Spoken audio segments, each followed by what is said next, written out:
মাননীয় শ্রী বেচারাম মাল্লা মহাশয় আমাদের মধ্যে উপস্থিত হয়েছেন। ভোজপুর বিশ্ব নবী দিবস কমিটির পক্ষ থেকে ওনাকে আমি স্বাগত জানাচ্ছি। আমাদের মধ্যে উপস্থিত হয়েছেন পশ্চিমবঙ্গ সরকারের কৃষি বিপণন মন্ত্রী মাননীয় শ্রী বেচারাম মাল্লা মহোদয়। আমাদের উপস্থিত হয়েছেন, আমরা মন্ত্রী মহোদয়কে পরিচয় অনুরোধ করছি। এইমাত্র আমাদের মধ্যে উপস্থিত হয়েছেন পশ্চিমবঙ্গ সরকারের কাজ তারা বহাল রেখেছেন, দেরিতে হলো। হযরত মুহাম্মদ তার বাণীর মধ্য দিয়ে বলেছেন, পৃথিবীতে কোনো মানুষ যেন ক্ষুধার্ত না থাকে, এবং যারা ধনী আছে, যারা অবস্থাপন্ন, জাকাতের মাধ্যম দিয়ে আত্মপীড়িত মানুষের সেবায় আত্মনিয়োগ করার নির্দেশ তিনি দিয়েছিলেন। হযরত মুহাম্মদের কাছে ধনী দরিদ্রের কোনো বৈষম্য নেই, অর্থের মাপকাঠিতে কোনো বৈষম্য নেই। আপনারা অনেকেই মসজিদে নামাজ পড়তে যান, আপনার পিছনে অনেক কোটি মানুষও আপনার পিছনে নামাজ পড়েন। এই নয় যে নামাজ পড়বে তা কিন্তু নয়। এটাই হচ্ছে বিশ্ব নবী দিবসে হযরত মুহাম্মদের পরিচয়। এবং ঈদের সময় আপনারা দেখেছেন যে জাকাতের টাকা দিয়ে শুধু ঈদের মানেই আমি নতুন জামা কাপড় করবো, আমি ভালো খাবো, আমি আনন্দ করবো, তা নয়। আমার বাড়ির পাশের যে আত্মপীড়িত মানুষটি, যিনি অন্ন জোগাড় করতে পারছেন না, যিনি নতুন বস্ত্র জোগাড় করতে পারছেন না, তাকেও অন্ন বস্ত্রের সংস্থান করতে হবে, সেই নির্দেশই হযরত মুহাম্মদ দিয়েছে। তাই এই বাণীকে ছড়িয়ে দেওয়ার উদ্দেশ্যে,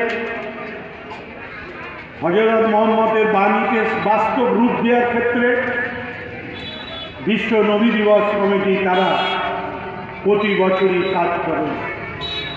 আর তার বক্তব্যের মধ্য দিয়ে, তার বাণীর মধ্য দিয়ে সেবাই হচ্ছে পরম ধর্ম। সকালে স্বেচ্ছায় মহতী রক্তদান শিবিরের মধ্য দিয়ে মানুষের সেবার অঙ্গীকার করেছেন যারা রক্তদাতা। আমি তাদেরকে আন্তরিক ধন্যবাদ জানাই। ঈশ্বর আল্লাহর কাছে প্রার্থনা করি, যারা রক্ত দিয়েছেন তাদের শরীর যেন সুস্থ থাকেন, সেটাই আমি ঈশ্বর আল্লাহর কাছে প্রার্থনা করি। আর নতুন করে বলার কিছু নেই। আমি আন্তরিকভাবে ধন্যবাদ জানাব যে আমাদের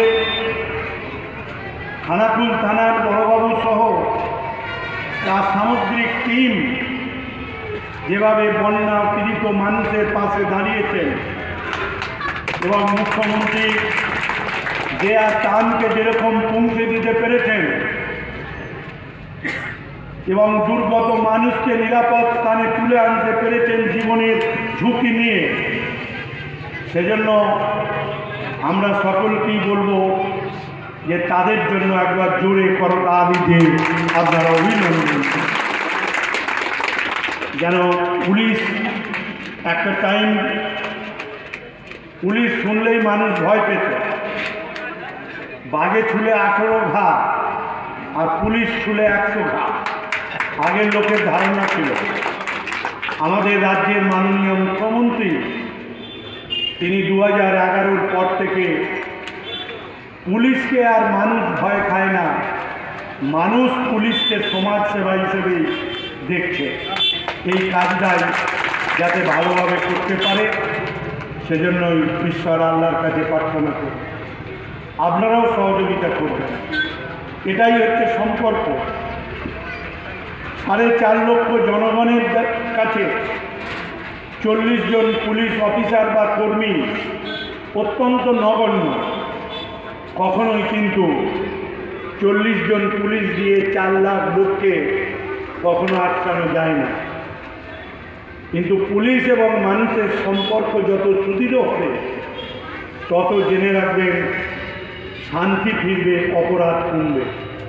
তাই পুলিশ বস্ত্রদান করে, রক্তদান শিবির করে, দুর্গত মানুষের পাশে দাঁড়ায়, ছাত্রছাত্রীদের সংবর্ধনা, দুস্থ ছাত্রছাত্রীদের পুস্তক দান সহ বিভিন্ন কর্মসূচি, সমাজসেবামূলক কাজ করে থাকে।